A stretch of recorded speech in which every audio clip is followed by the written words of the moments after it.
Man, because Michael was a very, very special talent. I mean, really special in every way, in observation, influences, and dancing. Most awarded and commercially successful collaborations in all pop music history. He knew history. everybody's lines, he knew their songs, he knew their dance steps, everything. So we know a lot about Michael Jackson, and you were just talking about him. What on those albums, Thriller, for example, is you? You know, you have his music, some of his writing, no, some of his but influence. look, we take his stuff and take it to another level. I always wanted to do, and it was a lot of fun working with all the greats, Sidney Lumet, Quincy Jones. And then I started to watch him, how intuitive he was. You know, everybody's dialogue. He did makeup for 5 hours, and you know, all of their songs and all of their dance steps. Michael was one. And when I looked at the inscription, it made me think about and realize that it's been 10 years that we've been working together. And it blew my mind because Michael's 29 and I've had socks that are older than that. And it reminded me of the first time we met during the Wiz in New York City. If I hadn't done that picture, we wouldn't have worked together. In 1971, a 12-year-old Michael Jackson sat in Sammy Davis Jr.'s living room next to a producer named Quincy Jones, both watching the Jackson 5 perform on television. Neither knew that moment would eventually turn into one of the most successful partnerships in music history. Off the Wall, Thriller, and Bad, 3 albums that together sold over 100 million copies. Decades later, that same partnership ended in a courtroom, and in one of the most talked about interviews in music history, Jones said something about the man he'd helped create that fans never expected to hear. Subscribe now so you don't miss what's coming next. And let me know in the comments where in the world you're watching from. In this video, we're covering what Quincy Jones truly thought of Michael Jackson. Before either of them became giants of the industry, Quincy Jones and Michael Jackson crossed paths in the most unlikely of settings, a living room. Around 1970 or 1971, a 12-year-old Michael sat beside Jones at the Los Angeles home of entertainer Sammy Davis Jr., watching a television broadcast of the Jackson 5 performing on The Ed Sullivan Show.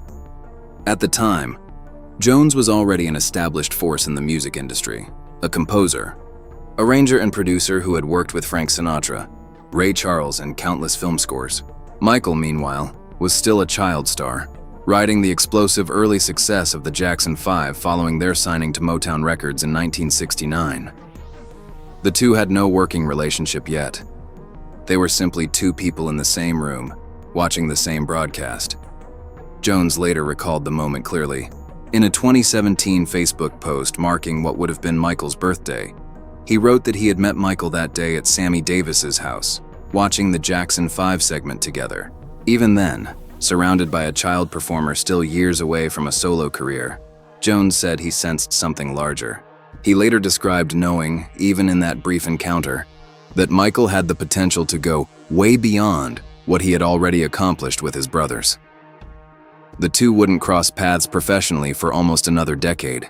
Michael continued building his career with the Jackson 5, and later the Jacksons, while Jones moved through a string of major scoring and producing projects across film and music. Neither had any reason to expect their paths would converge again, let alone that the next meeting would change the course of popular music entirely. In 1977, Quincy Jones was hired to compose the score for The Wiz, a film adaptation of The Wizard of Oz starring Diana Ross and Michael Jackson, cast as the Scarecrow. During filming, the two reconnected for the first time since their brief meeting years earlier, and a real working relationship began to form. Michael, preparing to record his first solo album away from Motown, asked Jones to recommend a producer. Jones offered instead to do it himself. That decision produced Off the Wall, released in 1979. The album became the first solo record in history to generate 4 top 10 singles in the United States, including Don't Stop Till You Get Enough and Rock With You. It established Michael as a commercial force independent of his brothers, and marked the true beginning of his solo career. 3 years later, the pair returned with Thriller, released in November 1982. It became the best-selling album in history, with 7 of its 9 tracks released as singles, all reaching the top 10 on the Billboard chart. The accompanying short film for the title track redefined what a music video could be, while the album swept a record 8 Grammy Awards at the 1984 ceremony. Their final full collaboration, Bad, arrived in 1987. It became the first album ever to produce 5 #1 singles on the Billboard Hot 100, including Bad, The Way You Make Me Feel, and Man in the Mirror. Across all 3 records, Jones and Jackson had built one of the most commercially dominant partnerships in music history, selling well over 100 million copies combined. By the end of the 1980s, Michael was the biggest pop star in the world, built in large part by the producer who had once simply offered to step in. After Bad's release in 1987, the partnership that had defined Michael Jackson's solo career began to quietly dissolve. For 3 consecutive albums, Quincy Jones had shaped Michael's sound, arrangements, and overall musical direction. By the early 1990s, Michael wanted something different, full creative control, without a producer guiding the process. For his next album, Dangerous, released in 1991, Michael moved away from Jones entirely, instead working with New Jack Swing producer Teddy Riley. There was no public feud, no dramatic announcement, simply a shift in collaborators that marked the end of an era. Jones and Jackson never produced another album together. Over the following years, the relationship cooled further. Jones later reflected that Jackson had grown distant and difficult to read, describing him in later interviews as calculating in ways that surprised him.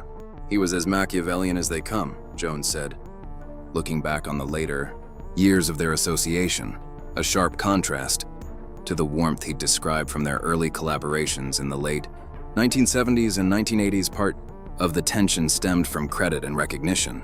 As Jackson's solo legend grew larger than the records themselves, Jones felt his own contributions to that success were increasingly minimized in the public narrative, even as the albums they'd built together kept earning Jackson 9-figure royalties for decades. The 2 men rarely spoke directly in later years, communicating, when at all, through representatives rather than personally. What had once been one of the most productive relationships in music history faded into distance, not through a single explosive incident, but through years of diverging priorities, unspoken resentment, and 2 men who simply stopped needing each other the way they once had. On June 25, 2009, Michael Jackson died of cardiac arrest at his Los Angeles home, just weeks before he was set to begin a series of comeback concerts in London. The cause was later determined to be an overdose of propofol, a powerful anesthetic typically used in surgical settings, which his personal physician, Dr. Conrad Murray, had been administering nightly as a sleep aid. Jackson's struggles with prescription medication were not new. They dated back to at least 1993, when he entered rehabilitation following the cancellation of his Dangerous tour. Over the years that followed, he reportedly relied on a combination of painkillers and anti-anxiety medication, often obtained through multiple doctors. By 2009, insomnia had become severe enough that propofol, a drug never intended for home use, was being deployed simply to help him sleep. Quincy Jones, despite the distance that had grown between them over the previous 2 decades, was reportedly devastated by the news. In a public statement released shortly after Jackson's death, Jones said he was absolutely devastated by the tragic and unexpected loss, describing how divine timing had originally brought their souls together on The Wiz, allowing them to create the work they made throughout the 1980s. In later years, when discussing what ultimately killed Jackson, Jones was direct about where the blame belonged. He said that in the end, Michael's problem was propofol, adding that the danger applied to anyone, regardless of fame or fortune. Dr. Conrad Murray was later convicted of involuntary manslaughter in 2011 for his role in Jackson's death, despite the professional distance that had developed between them. Jackson's death appeared to genuinely affect Jones, a reminder that whatever tension existed between the 2 men, the bond formed in the recording studio decades earlier had never fully disappeared. In 2013, 4 years after Michael Jackson's death, Quincy Jones filed a lawsuit against Sony Music, Epic Records, and MJJ Productions, the company controlling Jackson's estate. Jones claimed he had never been properly compensated for the use of his Jackson-era productions in the 2009 concert film This Is It, and 2 Cirque du Soleil shows built around Jackson's music. He argued that remixed and edited versions of songs like Billie Jean, Beat It, and Thriller triggered royalty and production fee obligations under his original 1978 and 1985 contracts with Jackson, obligations. He said the estate had ignored. Jones initially sought close to $30 million. The case went to trial in 2017, and after 2 weeks of testimony, A Los Angeles jury sided largely with him, awarding $9.4 million in royalties and fees. During the proceedings, an attorney for the estate asked Jones whether he understood he was effectively suing Michael Jackson himself.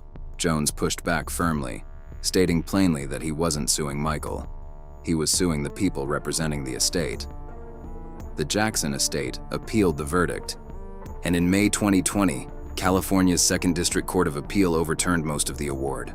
The court ruled that the trial judge had improperly let jurors interpret contract language that should have been decided by the court itself, stripping away $6.9 million of the original judgment and leaving Jones with roughly $2.5 million.